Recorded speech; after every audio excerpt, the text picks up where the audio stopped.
but we have to get right to the breaking news overnight out of Baltimore. Take a live look at the scene. The Francis Scott Key Bridge is in the water after it collapsed. It happened at approximately 1:35 a.m. A massive cargo ship struck the bridge. The ship is 948 feet long. That is massive, similar to a skyscraper hitting the bridge.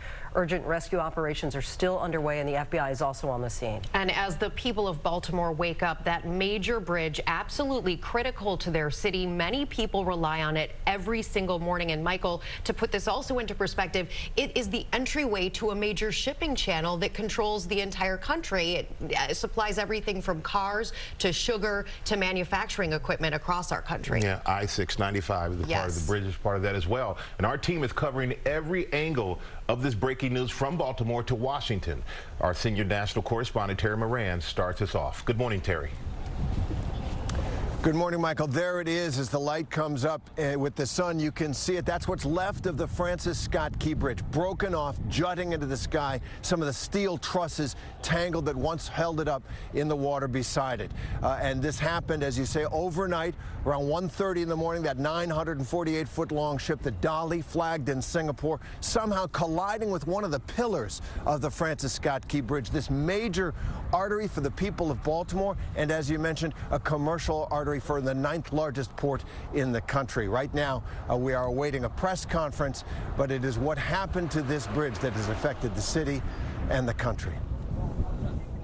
This video shows the moment the Francis Scott Key Bridge in Baltimore collapsed after being struck by a 900-foot-long cargo ship around 1:30 a.m. this morning. We advised the entire bridge, the entire Key Bridge in the harbor. I advised to hold all traffic from coming to the bridge. The fire department described the collapse as a mass casualty incident. There's cops everywhere, and there's police all up and down the bridge. While it's not known exactly how many people or vehicles were on the bridge, initial emergency calls mentioned several construction workers who were working on the bridge. 8 construction workers were on the bridge, according to the construction worker. We have one. There's 7 unaccounted for. He said there was a dump truck, a pickup truck, a large truck, and a Nissan car that he knew of that was on the bridge at the time of collapse. This continues to be a search and rescue operation. It continues to be a very dynamic operation with multiple local, state, and federal resources involved. Witnesses have described the steel in the water forming a blockade around Baltimore Harbor, the 9th largest port in the United States. Tens of thousands of people traverse this part of Interstate 695 every day. Last year, more than 12 million cars crossed over the 4-lane bridge, which opened in 1977 and extended over the Patapsco River. Synergy Marine Corp is the company that owns that ship, the Dolly. They have reported that all of their crew members and pilots on board that ship are safe, but rescue efforts continue for those lost when that bridge went down. Rebecca? All right. Thank you, Terry. Michael? All right. Thank you. Baltimore's Mayor Brandon Scott is on the phone with us right now. And Mayor Scott, thank you so much for joining us. What we know is a very hectic morning for you. And we're just going to get right to it. What do we know right now? Well, we know this is still an active search and rescue. We know that there were individuals on that bridge when this tragedy happened. We have our fire teams, our marine teams, our police marine teams out there. And now with the sunlight coming up, we can actually put divers into the water to try to save souls. And that's where the focus is and will remain for us for quite some time. And we know that the rescue efforts, as you said, are underway, but what do we know about the conditions that the rescue teams are dealing with? Well, listen, it's very cold waters. We're dealing with, obviously, the tide coming in, so this is very windy. So we understand that this is not a easy operation for them. They can dive and will do in this water, but this is not something where this is going to be a quick and easy thing. This is going to be an ongoing search and rescue, and they will be doing that work to make sure that we can save every soul possible. Yeah, there's still a search and rescue mission. And this bridge, it's a part of an interstate highway, Interstate 695. What do we know about the rescue effort and all the volume of traffic that would have been on the bridge at this time of the collapse? Yeah, listen, didn't happen during rush hour, but we know that there were vehicles on there. As you heard from my fire chief during our press conference that we just did, we have sonar and know that vehicles were on the bridge. We still don't know exactly how many. We'll be getting that, obviously, as our divers and folks are able to go into the water as a part of the search and rescue. But there were individuals and vehicles on the bridge at the time of the collapse and the accident, and we really, really want everyone, not just here in Baltimore, but all of America, to pray for them.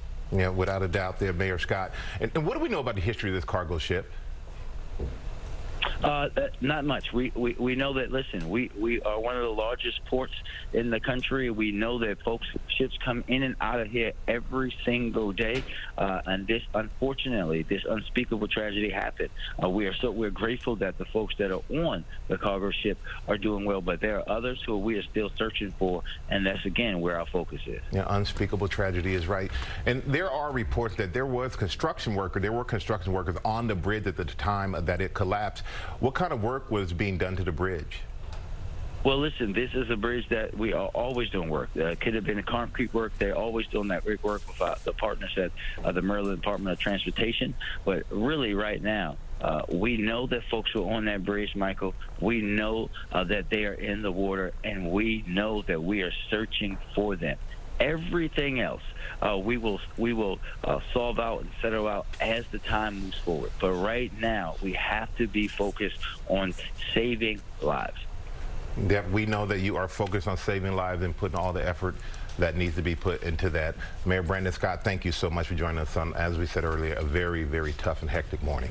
A tough and hectic morning, and an incident that occurred around 1:35 a.m. Eastern time. Now that sunlight is coming up, and Elizabeth Schulze is there on the scene for us. And Elizabeth, what can you tell us about what's happening from your vantage point? We see it there behind you.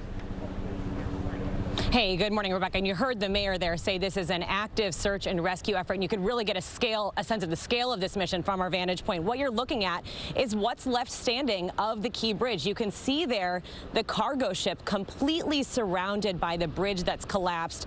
The bridge cut off completely as you head east out of Baltimore. You can also see the intense presence of the U.S. Coast Guard and state police. The weather here has been a challenge. It was dark up until a couple of minutes ago. Temperatures are frigid, and we heard police say that this is a massive area that they are searching. The tide is coming in. That will pose an additional challenge. They are searching below the water, on the surface. Sonar activity, they say, has detected the presence of some vehicles underwater. And I will say, guys, I did just speak with a neighbor here who said that she heard the bridge collapse around 1:30 a.m. She told me it sounded like a plane was landing in her backyard. Lindsay. And we do know, Elizabeth, that search and rescue is paramount at this hour. Our thanks to you. And now we want to turn to our senior White House correspondent, Selena Wang. Selena, obviously the White House is closely monitoring the situation. Lindsay, that's exactly right. The White House says they are closely watching the situation that led to this bridge collapse. And if an official tells me this morning that there is no indication of any nefarious intent. We also know that senior White House officials are in touch with the governor and mayor to reach out for any federal assistance that they may need. Transportation Secretary Pete Buttigieg, he's also been in touch with them. And also, as we've been talking about, U.S. officials reiterating that the Coast Guard is currently conducting that search and rescue operation. The White House also says that their hearts go out to all of the families of those who still remain missing as a result of this horrific incident. Michael. Thank you, Selena. Our Chief Justice Correspondent Pier Thomas is joining us now with more on the urgent law enforcement response. Pierre, good morning. Michael, it's an extraordinary situation, so it's all hands on deck. We're told that the FBI is on the scene. The preliminary information is pointing to an accident, according to our sources, but they cannot take any chances, so the FBI will be conducting a background check on the captain and crew to make sure they understand everything there is to know about where they came from, what their activities are, because they cannot leave anything to chance until they know for certain that this was in fact an accident. Need to get all the answers to the questions. All right, thank you, Pierre.